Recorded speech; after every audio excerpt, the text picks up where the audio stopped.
Hey, so I'm in my bedroom I just started this at 2 minutes to midnight. I thought that was interesting, but I'm making this. I was meditating and something kind of came into my mind about. I was recently meditating around these crystals and they're a little too intense for me to meditate with. This is my roommate's crystal, and I recently charged it in the super moonlight in salt water, which is what I've heard you do. I don't really understand it, but it felt more intense to me. So.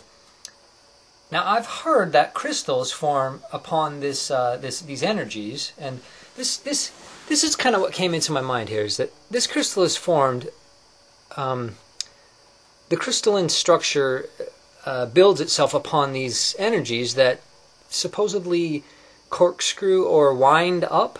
Okay, and that's how crystals are built. But I thought it intriguing that all these crystals kind of go in these different directions, in different sizes and different shapes.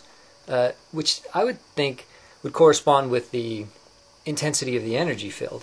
Now, my theory about my anti-gravity machine is that gravity is that it's a force that goes in all different directions at once, and it winds like a corkscrew, which is very similar to what I've heard about how these crystals are built. That this energy kind of winds and they kind of stack up, and that's what brings them to the point.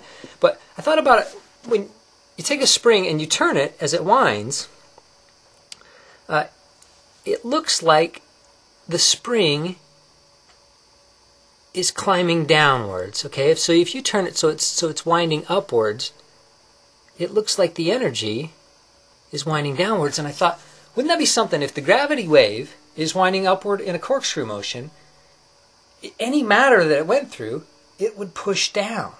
So if it's going in all directions at once, and this is why we can recreate a similar anti-gravity effect if we take something that is ferromagnetic and spin it, as long as it's balanced. Because otherwise it gets pulled to random side. Nobody can really understand. It's just this gravitational pull that pulls it to one side or the other. But if we spin it, we block that. Now, so with the anti-gravity machine that I dreamt of, if you watch the video on it, my theory is that those magnets go in every direction at once. At any point in time, one is moving in any direction at once at a certain RPM.